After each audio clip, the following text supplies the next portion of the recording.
Le Grand Matin Sud Radio, 7h-9h, Patrick Roger.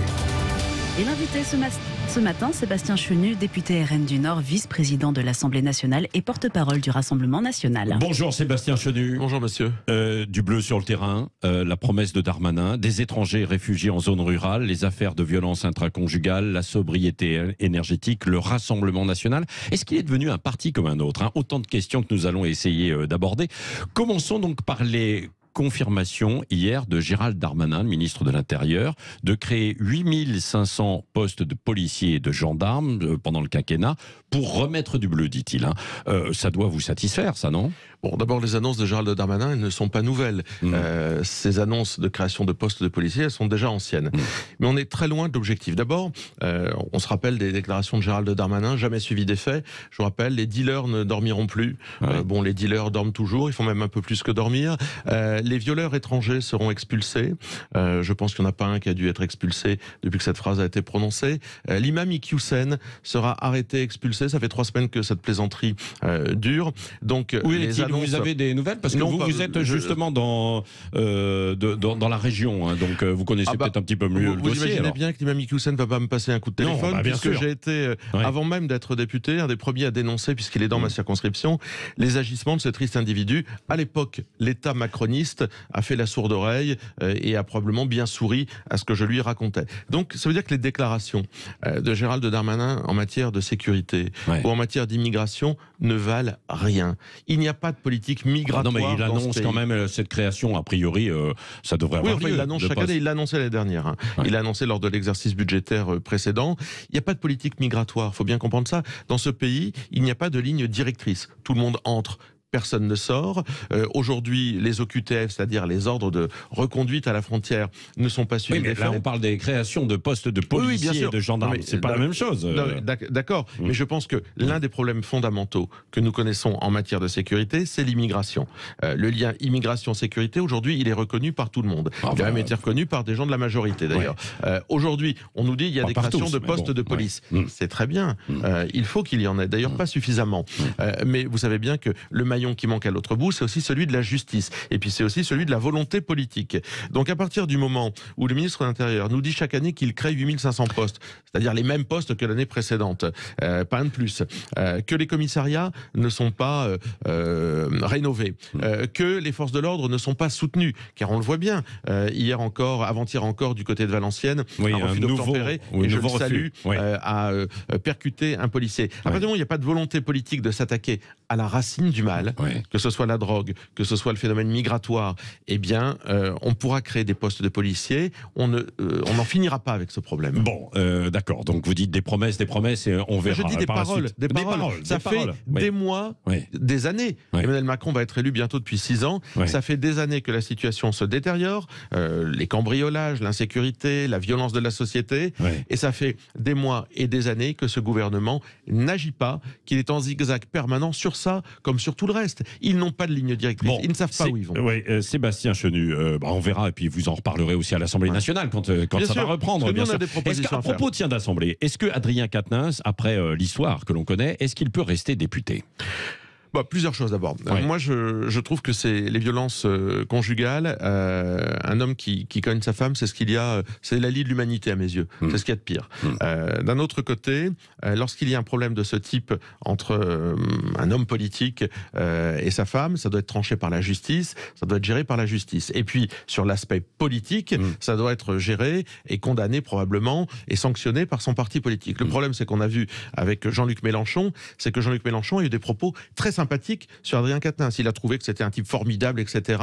Après, il est revenu un petit peu. Oui, bien sûr, mais ça veut dire qu'en fait, la problématique des politiques, quand il y a ce type de problème, sur les violences en particulier, qui ne sont pas des comportements de vie privée, qui sont des délits possibles, puisque je rappelle on ne que... sait pas précisément. Voilà, donc la justice doit trancher, mais le politique, il doit gérer ça en fonction des leviers qu'il a. C'est-à-dire, effectivement, demander à son député de se mettre en retrait d'une parole publique, que sais-je, mais Jean-Luc Mélenchon et la France Insoumise, en fait, ils ont passé leur temps à demander la démission des autres. Et quand ça tombe sur eux, ils sont très mal à l'aise et ils les défendent. Mais est-ce que il y a plus grave que Jean-Luc Mélenchon.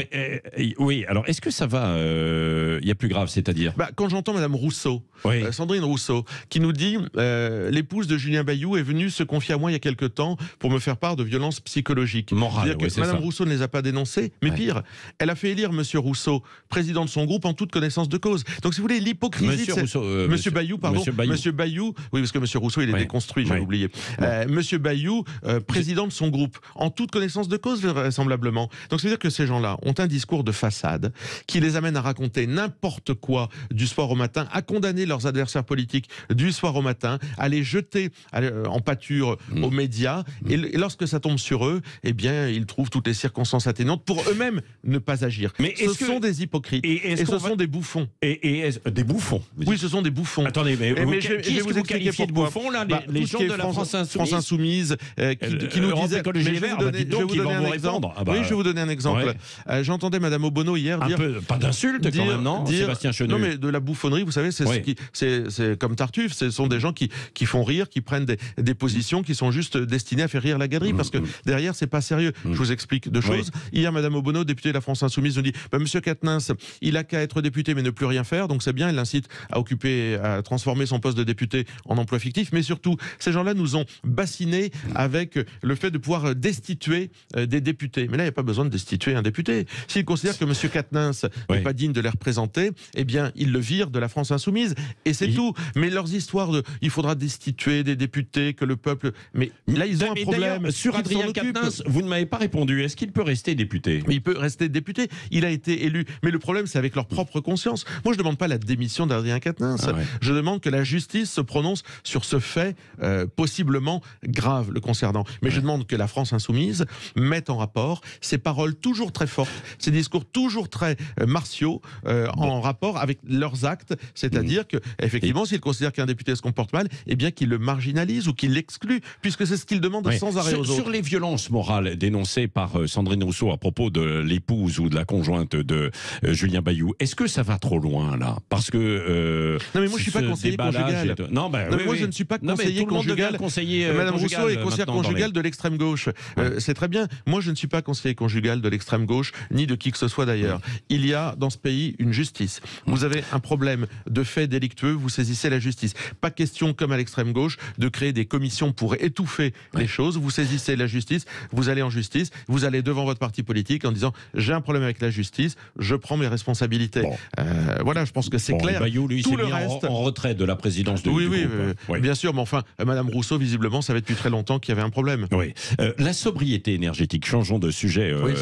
Sobriété, c'est pas le même mot, Sébastien Chenu. Sobriété énergétique, c'est une absurdité. C'est ce qu'avait dit Marine Le Pen il n'y a pas si longtemps. Est-ce qu'on tient toujours le même discours au Rassemblement national devant la crise énergétique aujourd'hui? Non, mais ce qui est une absurdité, c'est de demander aux Français de se serrer la ceinture, parce que les sanctions infligées aux Russes, en fait, elles n'impactent que les Français et pas les Russes. Ça veut dire que ce sont des sanctions en ce qui concerne l'énergie, je parle bien de ces sanctions-là, eh bien, qui sont absolument contre-productives.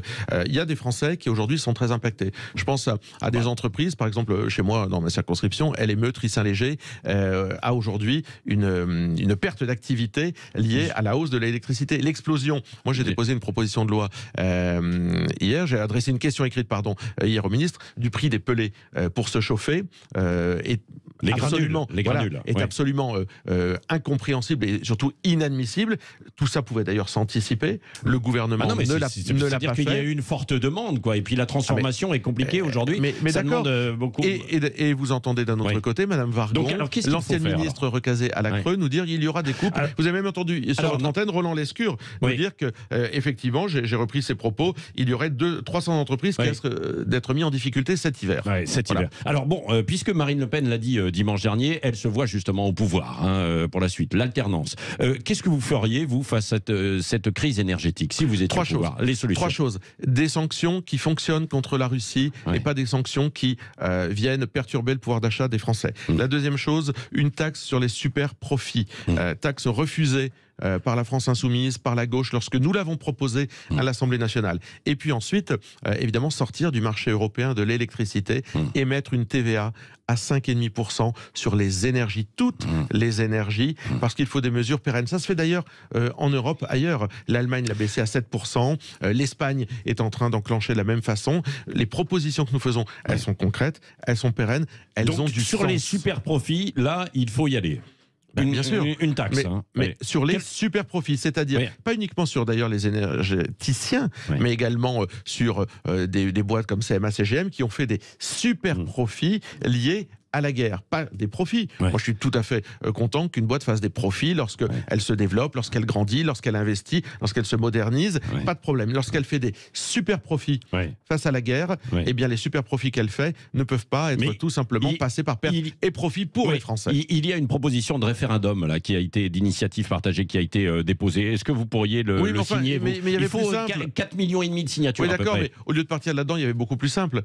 Voter la proposition de loi des députés du Rassemblement national à l'Assemblée que les socialistes n'ont pas voté, que LFI et les Verts n'ont pas voté. Bon, la pétition, vous n'allez pas la signer là alors. Mais pourquoi partir dans quelque chose de compliqué alors qu'on a, avec un projet de loi de finances qui arrive devant nous, la possibilité à nouveau de voter une loi très directement. Oui, et donc vous dites il faut arrêter avec la Russie, ces sanctions. Ah ben non, pas du tout. Non. Je vous ai pas du tout dit ça. Non. Je vous ai dit il faut des sanctions qui fonctionnent. Qui par fonctionnent. exemple, alors c'est ça. Non, mais alors mais j'ai pas des compris. sanctions qui fonctionnent, ce serait par exemple, puisqu'Emmanuel Macron essaye de trouver un rôle qu'il n'a jamais vraiment obtenu, ce serait réunir les pays producteurs d'énergie et pouvoir faire écrouler par exemple les prix du gaz. On n'a pas du tout fait ça, on a fait l'inverse. Donc avoir des sanctions qui fonctionnent, qui impactent la Russie, alors qu'aujourd'hui la Russie s'en met plein les poches. Bon, d'accord, on a compris votre raisonnement. Sébastien Chenu, dernière question. Est-ce qu'il va y avoir une bagarre entre Bardella et Alliot pour la présidence du Rassemblement national? Je crois pas. Je crois qu'il y a deux tempéraments, deux personnalités, deux propositions. Mais il n'y a pas de bagarre. D'ailleurs, on est plutôt des gens matures. Il y a un poste, il y a deux candidats à ce poste. C'est ça aussi être un mouvement politique mature. Bon, et un mot quand même sur les retraites. On ne l'a pas évoqué parce qu'on a évoqué d'autres sujets. Vous craignez un passage en force? Évidemment, parce que nous, on ne partage ni le diagnostic, ni la méthode, ni les objectifs du gouvernement concernant les retraites. Nous, on veut 40 annuités. On veut 40 annuités. Et à partir du moment où vous avez vos 40 annuités, vous pouvez partir entre 60 et 62 ans. Voilà ce que nous proposons aux Français. Le gouvernement essaie de trouver des subterfuges pour passer en force à travers des amendements, mais je crois qu'on n'est pas les seuls à s'y opposer. Même le MoDem n'est pas d'accord avec ça. Merci Sébastien Chenu, vice-président de l'Assemblée nationale, porte-parole du Rassemblement national, qui était l'invité ce matin de Sud Radio.